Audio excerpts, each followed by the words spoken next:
Our audience filter in. Welcome, everyone. Thanks so much for making the time to be with us. We'll get started in just a moment. Well, hi, everyone, and welcome. I am Michael Morella, Managing Editor at U.S. News and World Report.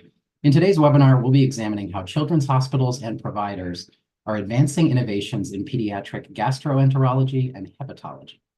Translational research is increasingly having a major impact on infants and children with chronic and rare diseases impacting the digestive system. The group of experts we've assembled will dive into what's being done to both advance care innovations and ensure that they are available to patients of all backgrounds. Before we turn to our panel, we do have an exciting discussion with Dr. Natasha Corbett, Assistant Professor in the Department of Surgery at UT Southwestern Medical Center and Director of Bench and Translational Research for the Division of Pediatric Surgery at Children's Health in Texas. Here's her recent conversation with U.S. News Managing Editor Liz Whitehead.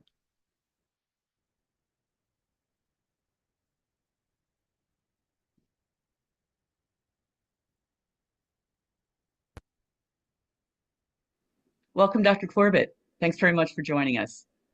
Thank you so much for having me. It's a pleasure to be here today. One very serious condition impacting infants is biliary atresia. As a surgeon and physician scientist who's been working extensively on the diagnosis and treatment of this condition, can you describe what it is, when it is typically diagnosed, and how serious it is? Absolutely. Unfortunately, we don't really know what the cause of biliary atresia is yet. But we know that the disease manifests as obstruction of the bile ducts in babies, and that's usually reflected by persistent jaundice. This progressive scarring of the bile ducts leads to obstruction in babies with biliary atresia, and this causes cholestasis or buildup of bile, and then that causes liver damage. And so it's really important to make this diagnosis of biliary atresia as early as possible so we as surgeons can intervene as early as possible, and that gives the babies their best chance of preserving their native liver. So since early diagnosis is so important, can you talk about who sees the early signs first? Is it the pediatrician?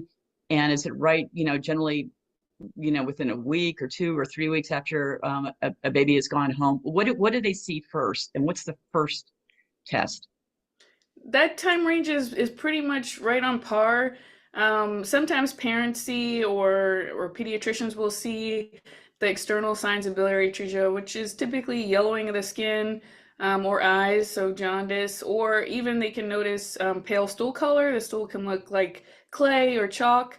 A lot of babies are born with some jaundice and it usually goes away on its own, but if it persists beyond 2 weeks of age, then that's when pediatricians and parents really need to start thinking about further evaluating that jaundice. One of the main tests to be able to assess the jaundice is by checking bilirubin levels. And so that's particularly helpful because if the direct bilirubin is high, that makes biliary atresia a possibility. When you say high, can you say how high? Yes. Go ahead. Checking the bilirubin levels, direct and indirect levels, can really be particularly helpful in making biliary atresia a possibility because in biliary atresia, the direct bilirubin is usually elevated, and that's usually more than 20% of the total bilirubin or greater than 1 milligram per deciliter. So, as you mentioned, speed is of the essence in diagnosing this condition. Okay, so you've got the high bilirubin results. What are the traditional tests that are next in the progression to try to figure out if this baby has biliary atresia? That's a great question. I wish that there was one right answer. There are a lot of tests actually that providers use to try to get to the diagnosis of biliary atresia.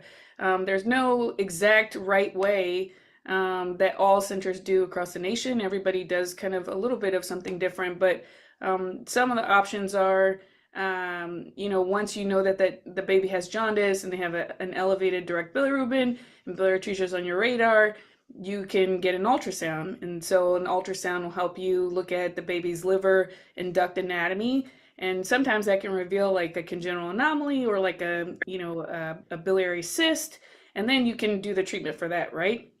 But if the ultrasound is normal, that doesn't necessarily rule out biliary atresia.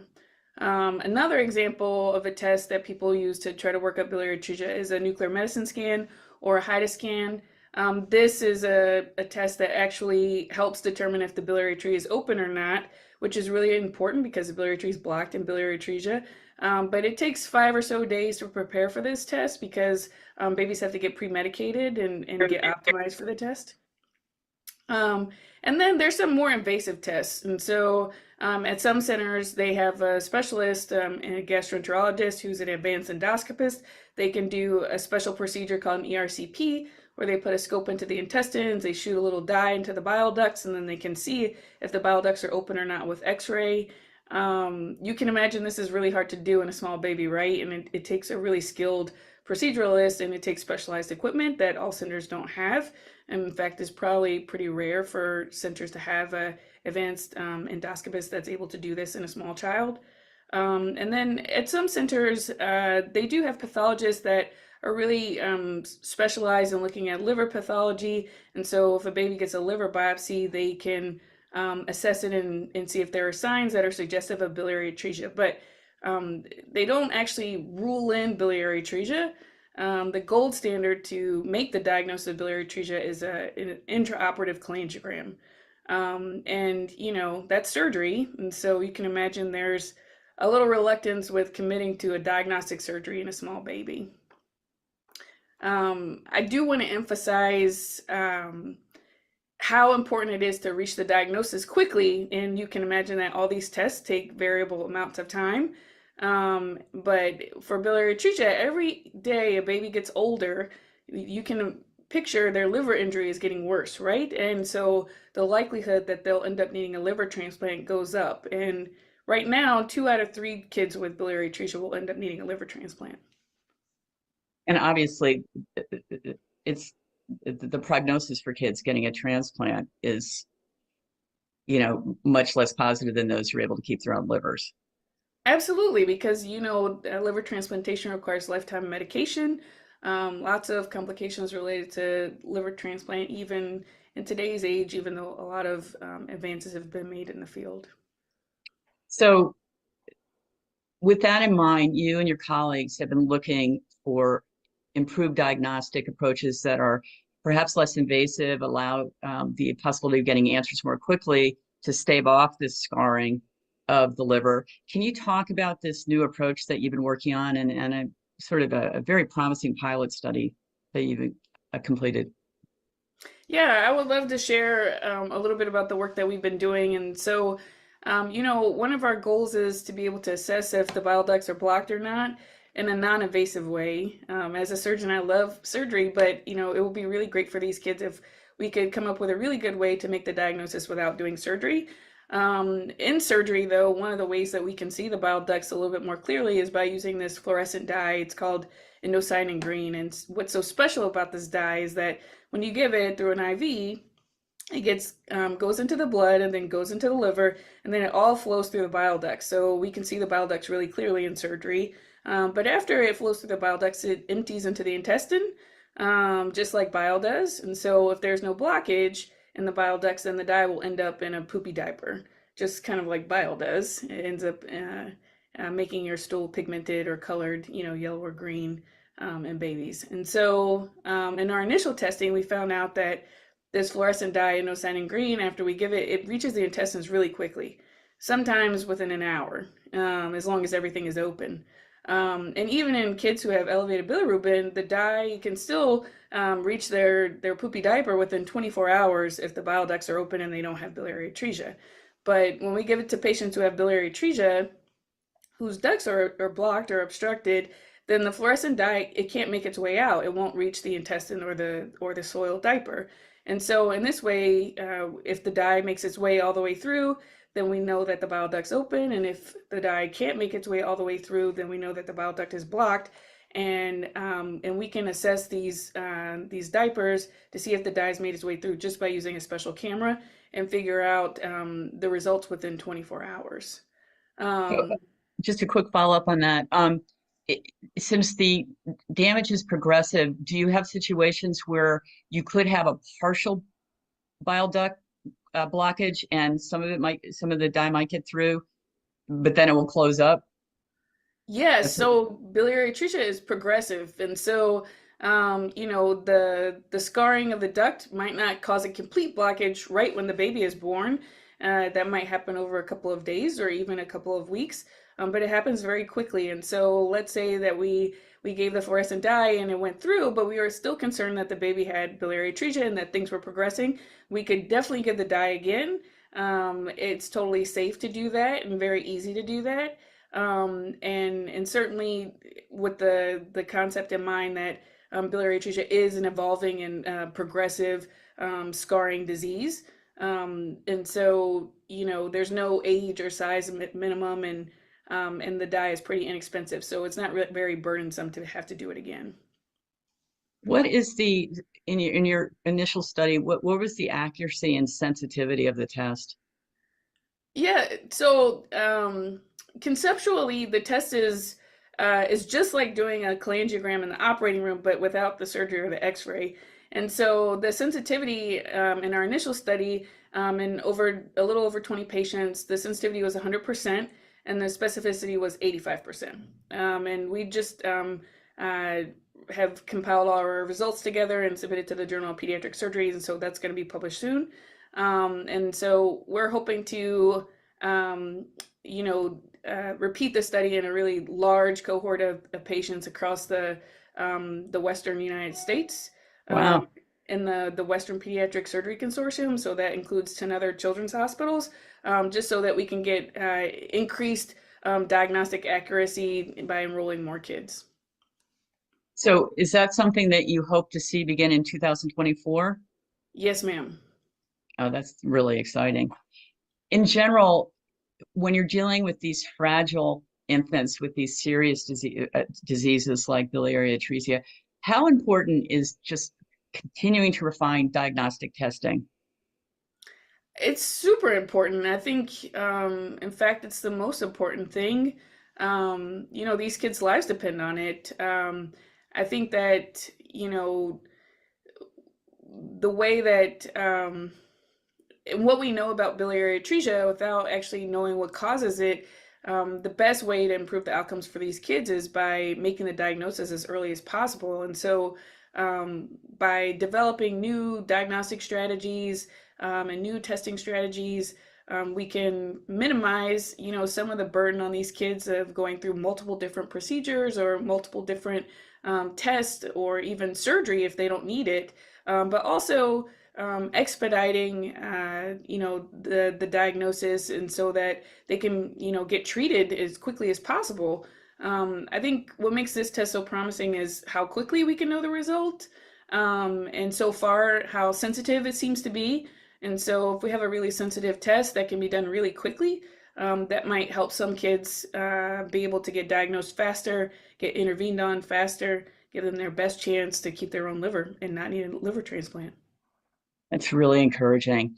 Thank you, Dr. Corbett, for sharing these very promising findings. As you noted, the continuing refinement of diagnostic approaches for diseases like biliary atresia offers the hope of substantially boosting the long-term prognosis of many young patients, and that's exciting.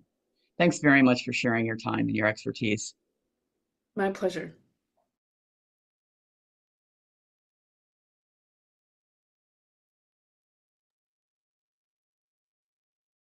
Thanks to Dr. Natasha Corbett and to Children's Health for their support of today's webinar.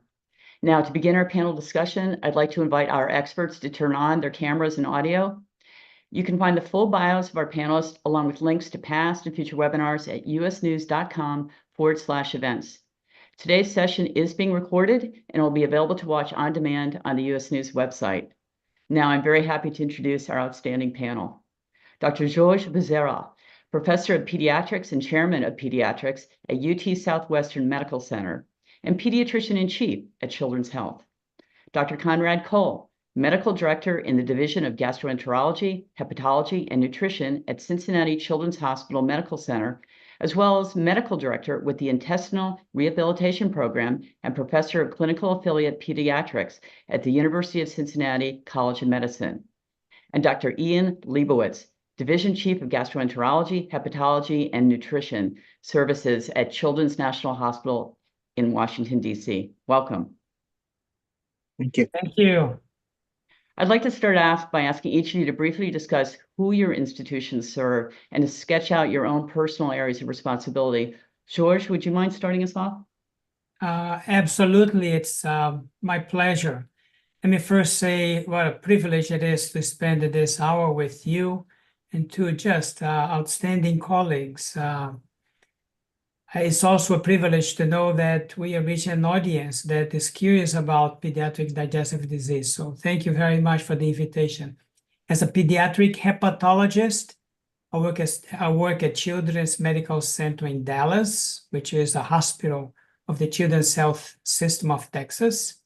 We see patients that come largely from northern Texas, but we also are very proud to be available to these patients that come from the Texas as a state that come to see us, as well as the surrounding states of Louisiana, Arkansas, Oklahoma, and New Mexico.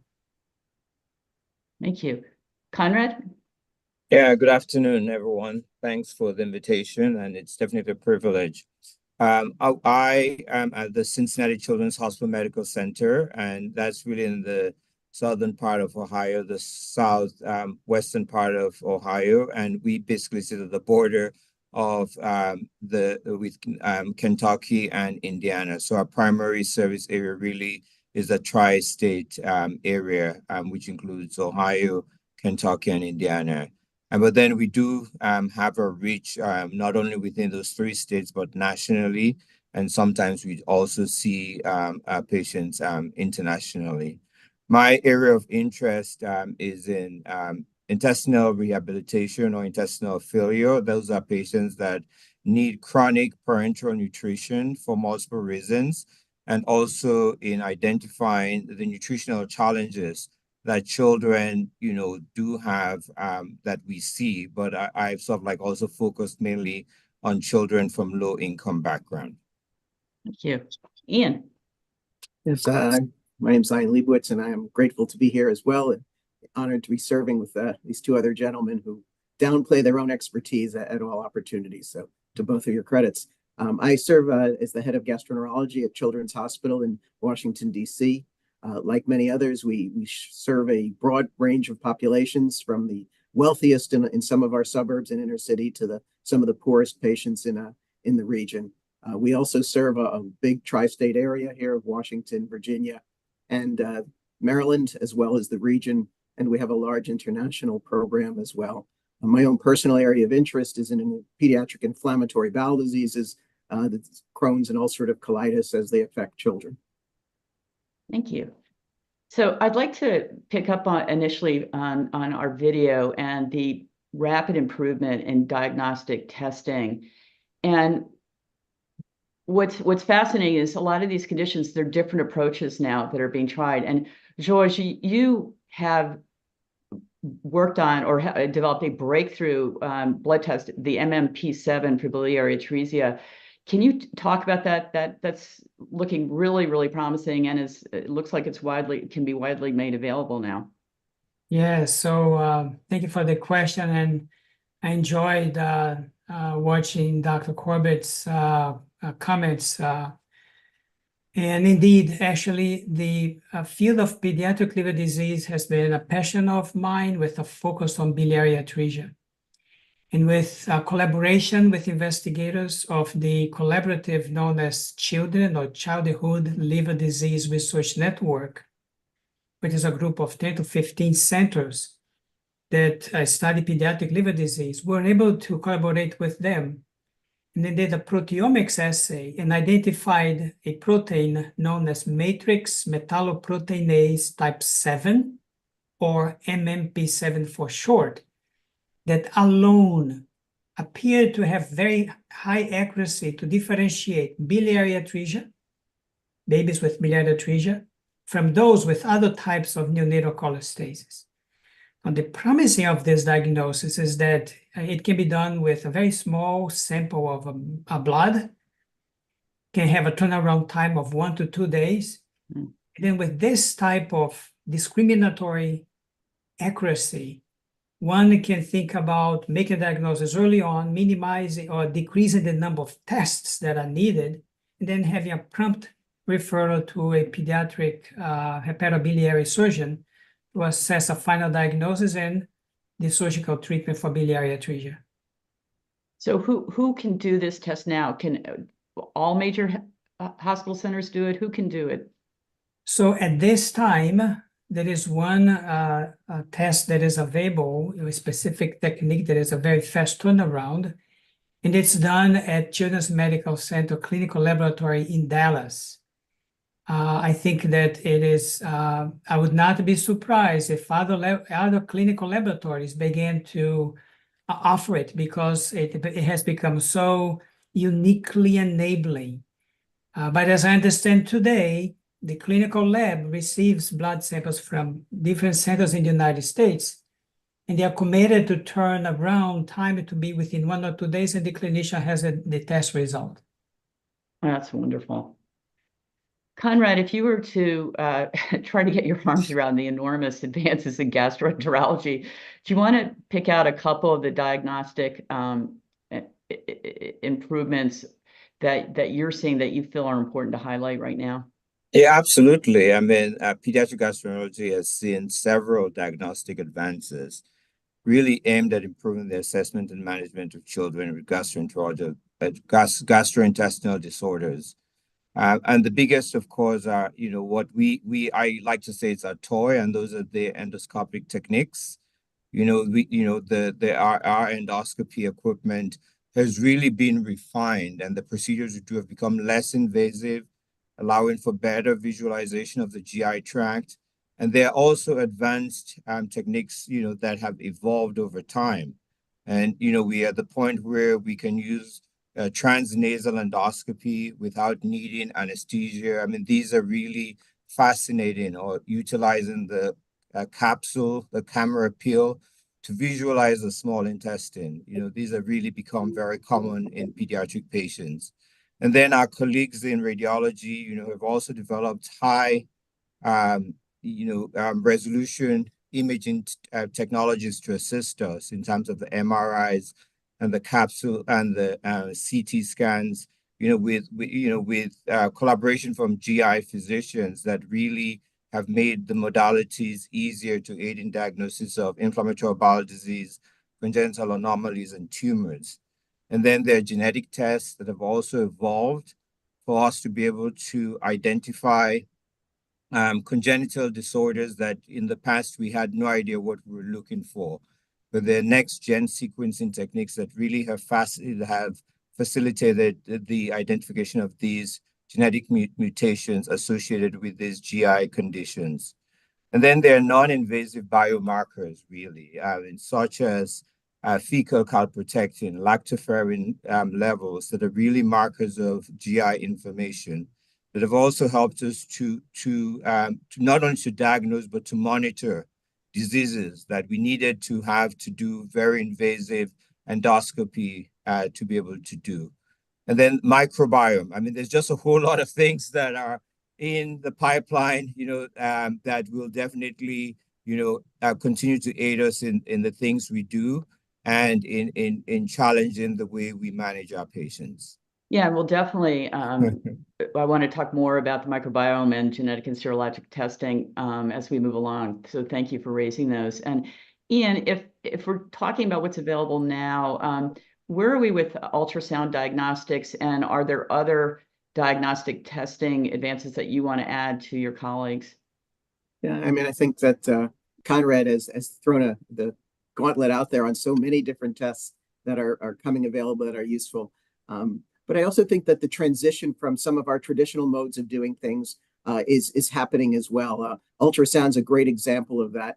In the United States, perhaps we're behind Europe a little bit in our utilization of ultrasound, but I think it's rapidly going to become the standard of care for sort of a point of care or real-time evaluation of diseases like Crohn's disease, which can now, a test that could be done in clinic that's much less expensive and much easier than the other cross-sectional imaging, whether it's MRI or CAT scan, that can give us a very good assessment of what's going on with these inflammatory bowel diseases in both Crohn's and ulcerative colitis.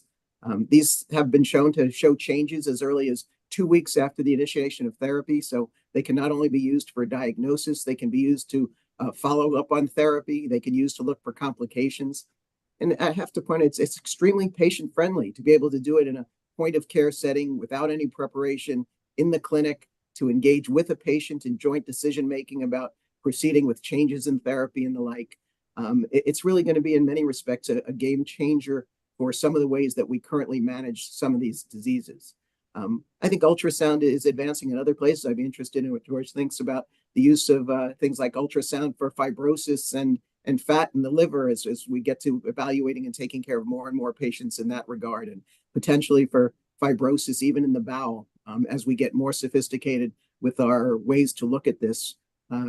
I think there's challenges ahead in that regard. Contrast and enhanced ultrasound, Doppler ultrasound are even more advanced techniques that our radiologists are currently using, but potentially are translatable into sort of clinic settings. And I think there's other things that are going to come to clinic as well.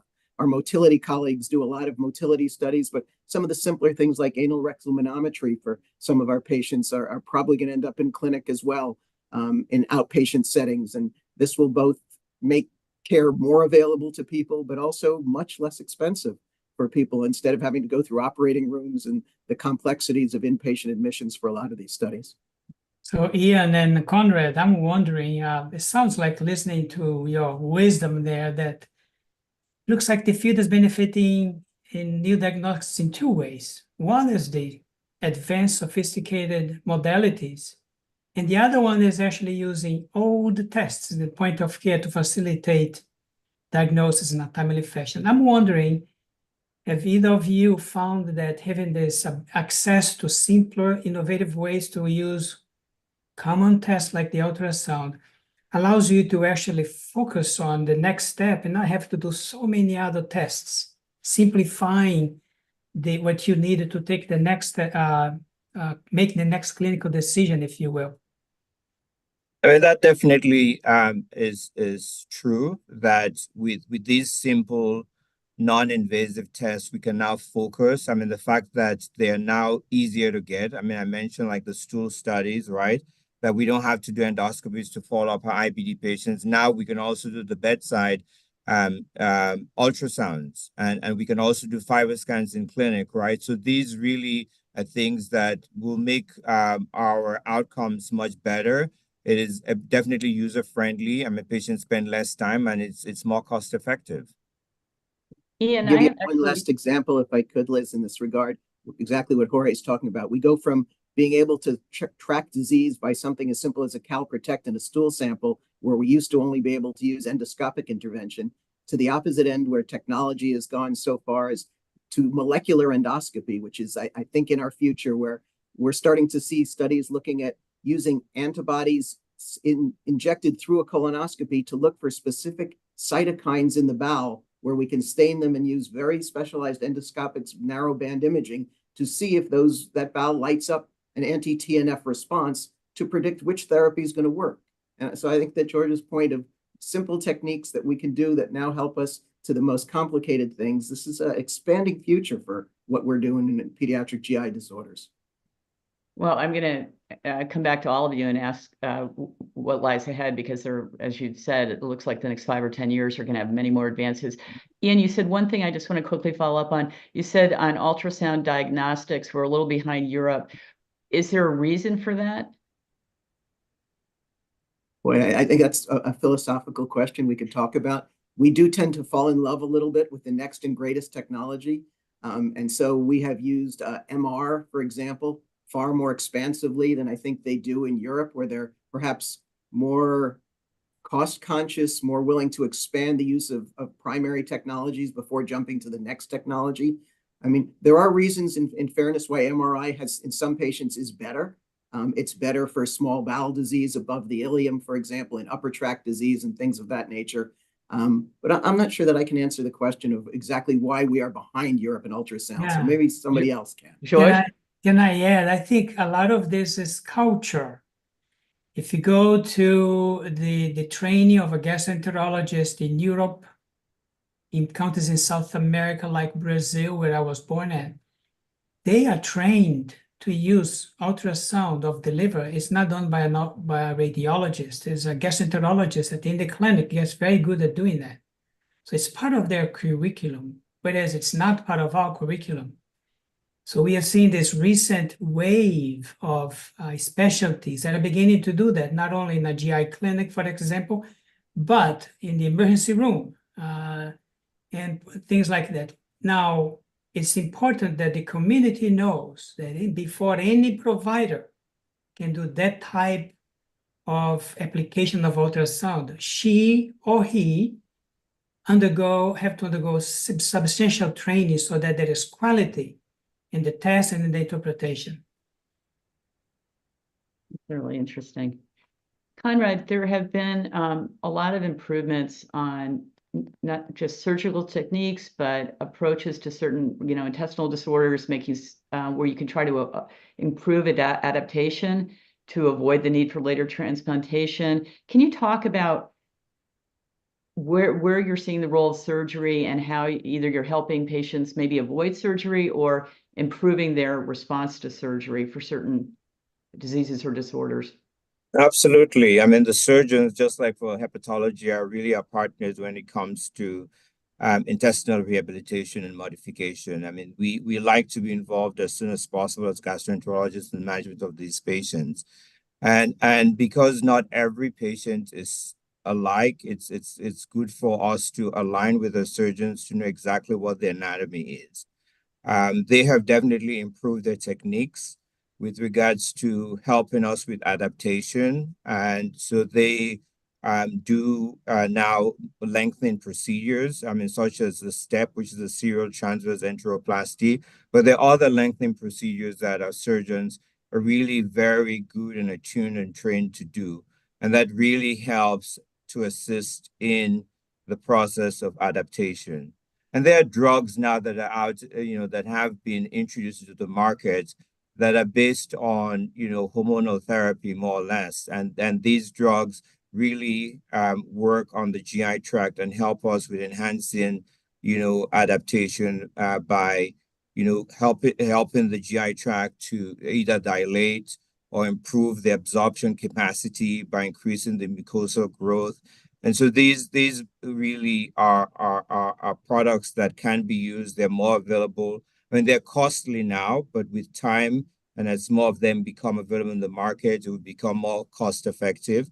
But again, joint management with our surgical colleagues helps us to identify which patients need surgery, which patients can effectively be started on this therapy.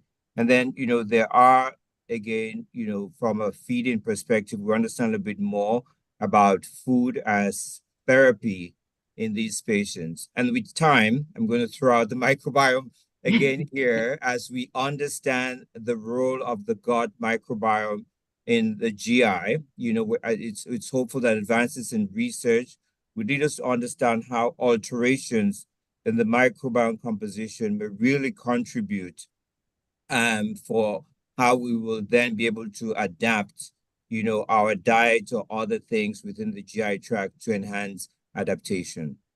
Thank you. George, when you think about some of the advances hepatology's made, again, just to go back to biliary atresia for a second and anything else you want to mention, but I think you've made some advances in post-surgical outcomes with your patients. Can you talk about the approaches and then please add any other conditions you want to delve into?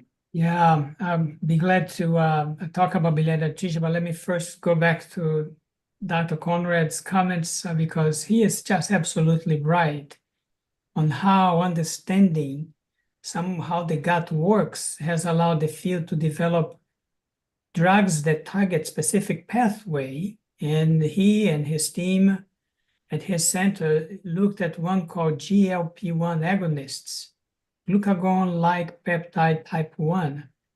And they have shown that if you use this in the right way in the patient with a short gut, the gut actually is able to change its morphology and anatomy and the function so that they can actually wean babies from TPN, total parenteral nutrition dependence, and avoid surgery, right, Conrad? That's correct. Now, that drug is a miracle drug that's being used now to treat obesity, for example.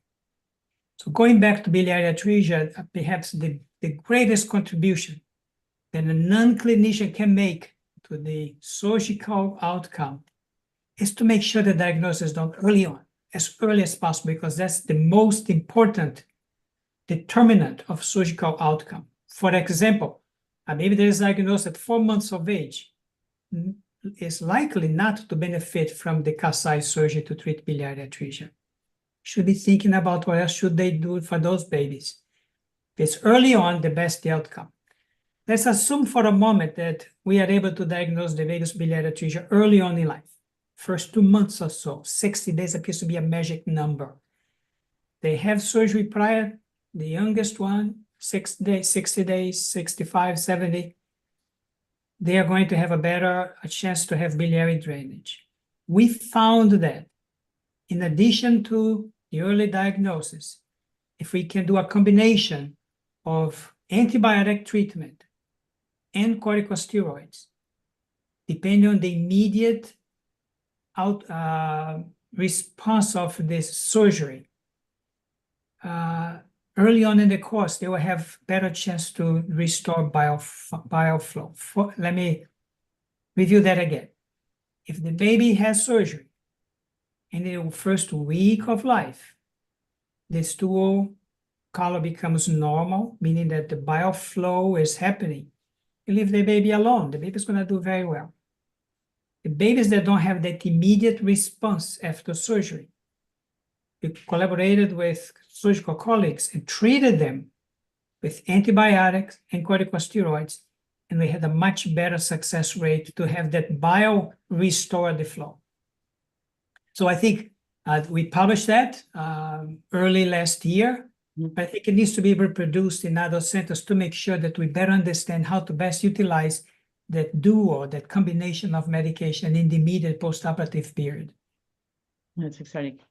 Ian, what would you like to focus on? So, you know, I think there's a couple of things I would focus on, one which is current and one which is potentially in the future, which interests me, and I'd be interested in my colleagues' thoughts too. But, you know, I think that what Jorge said for liver disease is true in inflammatory bowel disease as well. The biggest role that we play in these patients and that we've been able to alter the risk of surgery is by making an early diagnosis and learning which patients have aggressive disease that needs to be treated aggressively early on. And we have moved away from the old-fashioned sort of pyramid of step-up therapy into trying to determine risk of complexity and risk of need for surgery to try and alter the course of these diseases. And so there have been studies like the risk cohort and the PROTECT study, which are putting together clinical information that says these patients are at higher risk of having complicated disease and needing surgery. So we intervene much more aggressively and earlier in those patients. And what we're seeing is that we're able to avoid surgery for some of those patients, not all of them. We know that certain genetic things put our patients at risk for higher risk of surgical complications, like the CARD15 or NOD2 gene. If you carry that, you have a high risk of ileal small intestinal disease that will need surgery. And so an aggressive anti-inflammatory approach with biologics early on is clearly warranted for those kinds of patients. So again, I think it's recognition of the seriousness of the disease, the subgroups of disease, and maybe we'll talk more about how we use microbiome, genetics, biomarkers to try and help articulate which patients are in fact in those higher risk groups, where traditionally we've used things like clinical features and endoscopic appearance. The other thing that I think is in our future, which interests me tremendously, is this whole field of bariatric endoscopy, which is not yet approved really in childhood, but one of our fellows went off to start training it last year, and I think it's a coming field, and it's going to bring to us this whole new intervention that may take obesity care from a spectrum of medication to endoscopic intervention and ultimately to surgery if nothing else works. But it may very well avoid surgical intervention in many, many patients as this field matures as well. And I think these kinds of interventions for the future are probably going to be much more patient-friendly and cost-effective and non-surgical wherever possible. If I can follow up, it almost sounds like listening to the two of you that we're almost like talking about personalized care. There's something about the patient that allows you to choose X, Y, and Z. if I could ask, in your practice, do you collaborate? I know you collaborate with the surgeon, but how about the pediatricians? Do you have them do anything beforehand so that it allows you to actually focus on what is the next step is that you with your colleague can actually be the only one place? What can pediatricians do earlier? For example, I can see how a pediatrician can order the MMP7 and delay genetic diagnosis later because it's so expensive.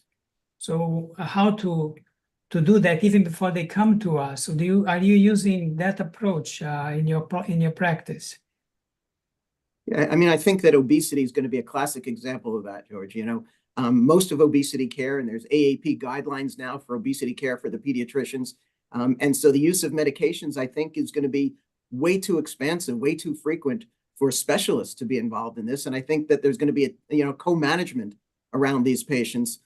They have liver disease as well, and there are things that will guide these kinds of therapy for hepatologists as well as primary care. So I think that's a classic example where co-management along the spectrum of disease is going to be not only useful, but warranted and probably necessary, as it's just too big a problem to be handled by specialists. And I think that, we need to continue to work with our primary care colleagues, again, as we develop algorithms that we use within our academic medical centers, engaging them in these, how can it work appropriately within their setting is really, really key. And I would go back again, like COVID has taught us so much with regards to using technology, in terms of, communicating with people, communicating with our families, remote monitoring, telemedicine, all of that has evolved with COVID. And we really have an opportunity to build on these going forward in terms of our co-management and collaborations. Well, let's pick up on this a little bit more, and then we'll I want to get back to the genetic testing and the microbiome, but on the primary care partnerships. And George, can you talk about, so one of the problems is people will say that they can't get access to specialists without long delays. And there's a lot of complex factors. And some of it is over referrals, or, the primary care physicians are overloaded, especially post-COVID. And they can't, they just don't have the bandwidth to maybe do basic stuff that could stop a referral to a specialist. But can you talk a little bit about how you're trying to help tier-based clinical algorithms, et cetera, to work with primary care practices to get some of the basic normal problems resolved so the really complex or difficult ones can go to the specialist? Absolutely. I think that we work, and I'm sure that Ian and Conrad agree that we work on the assumption that our primary care providers in the community are very smart. They actually know a lot. And they can do most of the work to diagnose and develop treatment before they go to the pediatrician, to a specialist, a pediatric gastroenterologist. So we know that they can do it. But I think perhaps one of the opportunities we have is to talk with them and ask, how can we help you take care of your most common GI diagnosis? For example, they see a lot of patients with constipation and abdominal pain. When the patient with constipation comes to a pediatric gastroenterologist, we do things that could be done by the pediatrician. So we develop, before you send the patient to us, why don't you try X, Y, and Z? This is what we do in the GI clinic. If they are resistant, then use us. So right there, you free the time of the specialist to do other things, but also give the confidence of the pediatrician, the advanced practice provider, family physicians to actually take care of the patients. Most of them will stay right there. So developing that conversation, identifying more that they can do there. And then perhaps most importantly is our realization that we don't take care of the patients, we help the pediatrician. So after I do my work as a subspecialist, it's my goal to bring that patient back to the pediatrician so that they know what to do, and again, free up time for us to help them when they need us at a different level. Ian, can you pick up on any of those points? And also, maybe you could talk a bit about some of the care models that Children's National has been doing to help these primary care practices. Sure. I think just to go from what George did, I sit on the board of our physician health network, which is a combination of 100 pediatric practices or so in the local community, as well as Children's Hospital and the specialists that serve Children's Hospital. And what he's talking about is exactly the kind of co-management efforts, that we have made. And in fact, constipation was one of the first efforts we made with our primary care community, because it is so common, and in many cases, there's no special knowledge there. But we sort of built a plan based on starting with an algorithm, with educational models for the pediatric community, with patient information and patient education material as part of this, with decision support tools for the pediatrician that are part of this tiered algorithm, with visit templates. And we use this as a quality improvement effort. And while I have to say there's some data from Cincinnati and others that this has been a struggle to actually make this successful with constipation, it is certainly the kind of effort that I think we all believe needs to be done. But no one model is going to solve this whole problem. And so we've tried some other things. And again, to pick up on a little bit what Conrad said, we've used technology, and we've tried this model of joint visits with the pediatricians, where if a pediatrician wants, they have a complicated question, either a new patient or a follow-up patient, we can get on telemedicine together with the family, and we can decide on how to work forward with that. And many specialists will tell you one of the biggest frustrations with a consult type of medicine is that the patient comes and they're not sure why they came. There isn't the data there. The growth charts aren't there. The recent laboratories aren't there. Well, if you do a joint visit with the pediatrician, you take most of those issues out of consideration, because the pediatrician's there knowing exactly why they sent the patient, and they have the recent labs, and they have the growth charts, which we can all look at together on telemedicine. And so you can take a lot of that work out of there. And in fact, you can let the family know that you're working together on this, and they don't have to rely on the specialist, that their pediatrician is not only on top of their game, but they're there to take care of that. So we don't have to absorb all of the care for that patient. Some of the pediatricians do most of the order writing for us in those visits, and they'll follow up on the labs that we decide together to be ordered. And it builds confidence both in the pediatrician as well as the families that they're getting this really high level of care. We've also tried other models, based on the idea of some places, Jorge may do this at his site, we'll send our specialists hundreds of miles away to go to an outreach clinic, and so they can be closer to patients. Well, we can do the same thing without having to be 100 miles away. We have some very big practices in our area. And the idea of simply putting one of our doctors in that practice periodically to not only see patients and in their office, but also to be there as a resource to the people for questions and stuff, it is a very effective method for getting care into other locations. And it also, the idea of building liaisons, and communication. If you can create specialties inside of the pediatric, if there's one pediatrician in a big group who really likes GI, then maybe they can become your point person and your local expert, so that every patient doesn't end up coming who doesn't need to. And if they do have a question, they go to that person. Conrad, there's so many directions you could take this.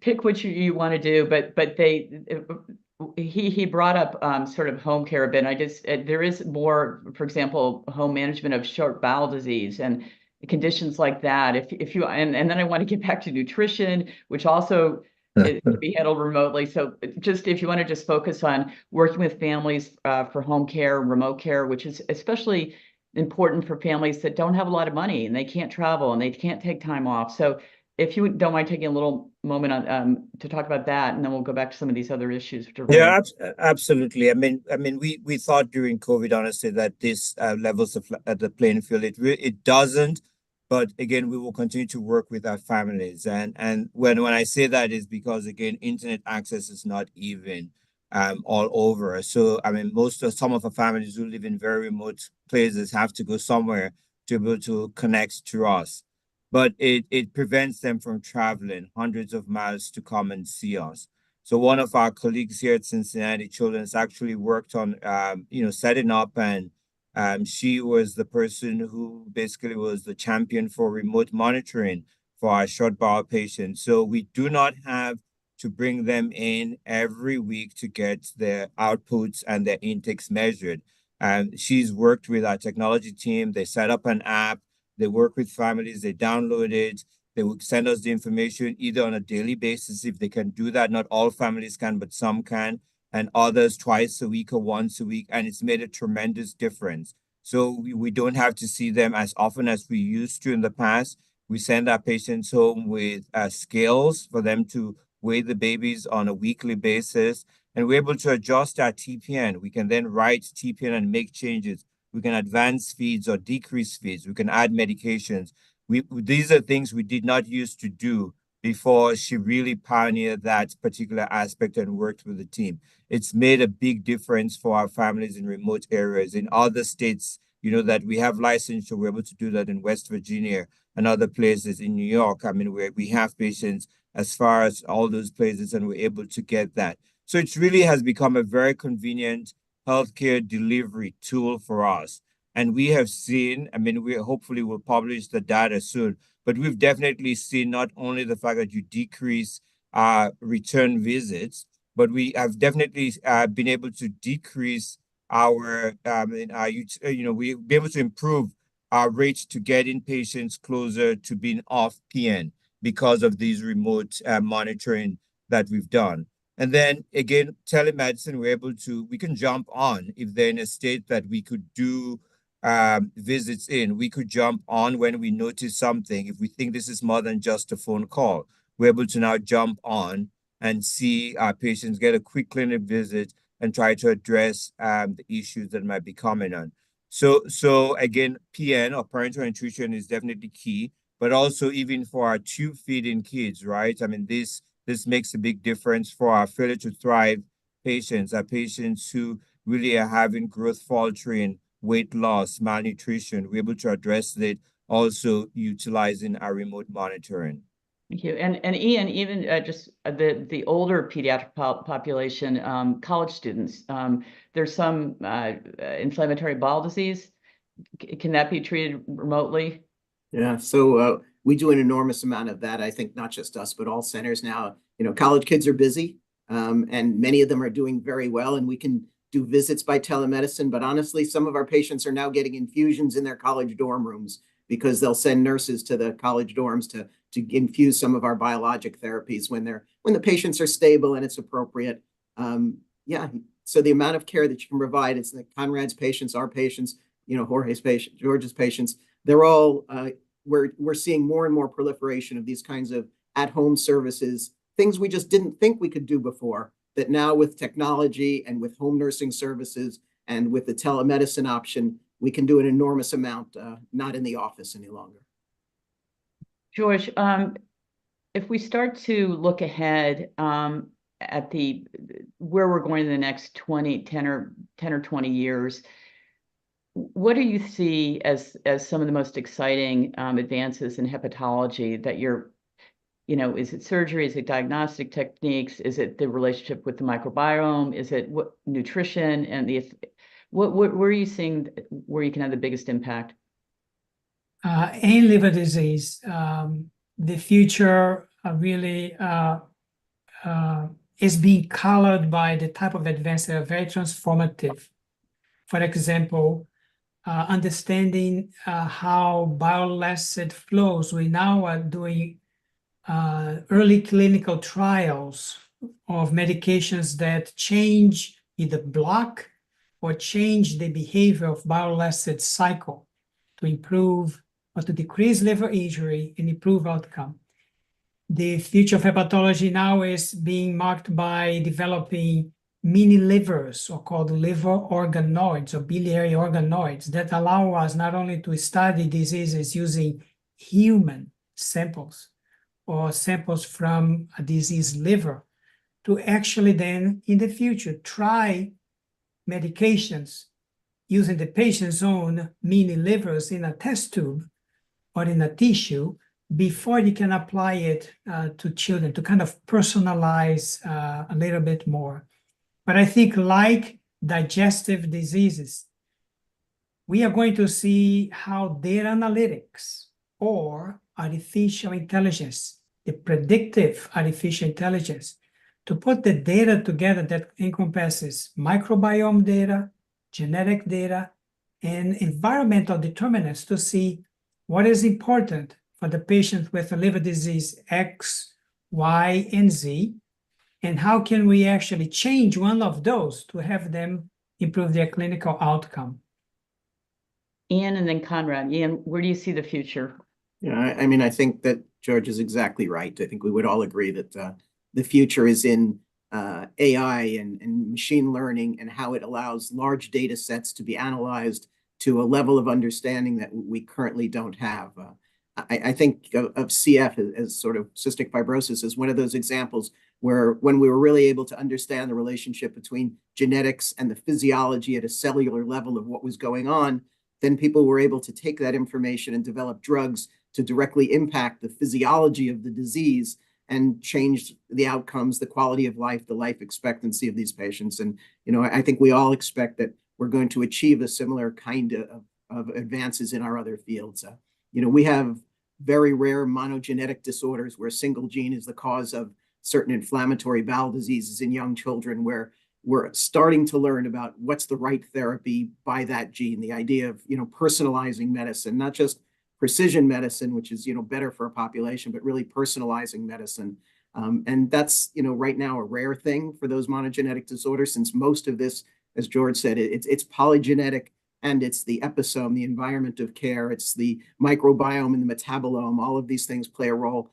And AI is going to take that information as we put networks together.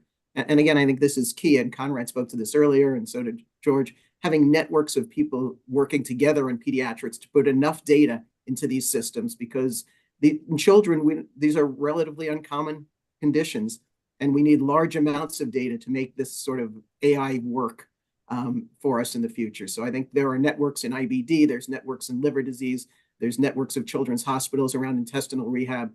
And those efforts combined with AI, I think, are where our future is in terms of really personalizing the right therapy for the right patient. And I think that's where we're going to go to. I did want to say one last thing that Conrad hasn't taken credit for, which he should.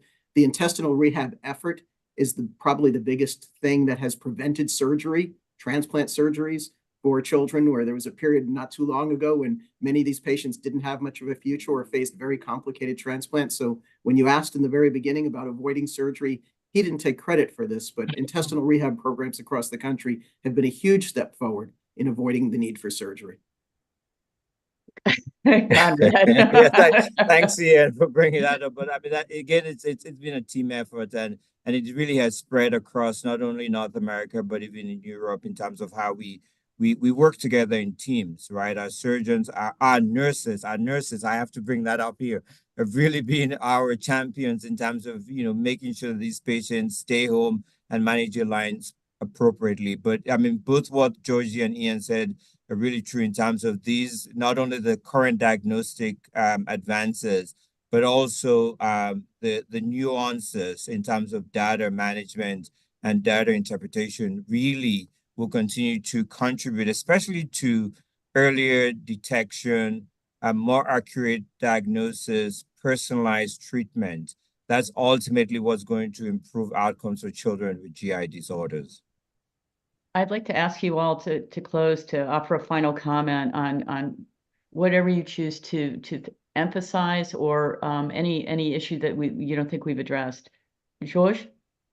Listen, I want I'm sure that the three of us share a common goal with whoever is watching, our pediatric gastroenterologists, providers, families, community leaders. We share one goal: improve the outcome of children with digestive disease. And in that, we should prioritize access to care. When the patient comes, we need to make sure that the patient has safe care. The child usually does not come alone. It comes with mom, dad, the uncle, the grandma. It's the experience for the patient and the family. And then using the most collaborative approach and state-of-the-art evidence-based clinical protocols to improve the outcome. So I thank you very much for having involved me in this hour, and I truly enjoyed the time. Thank you. Ian? Yeah, I think everything George said is obviously correct. We share that primary goal, and everybody works hard towards that. I want to raise just the other thing that should be added to this is that equity is a challenge here, and we all face that challenge on a daily basis. The three of us all work in environments where there's large segments of a population where, equitable care is a challenge.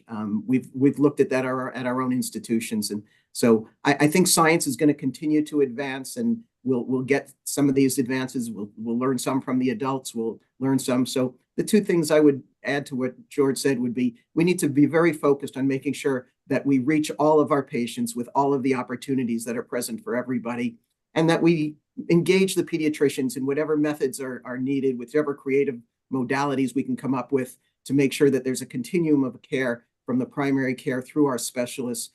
Or I really do worry that the care will be fragmented and it'll never really be optimal. Thank you. Conrad.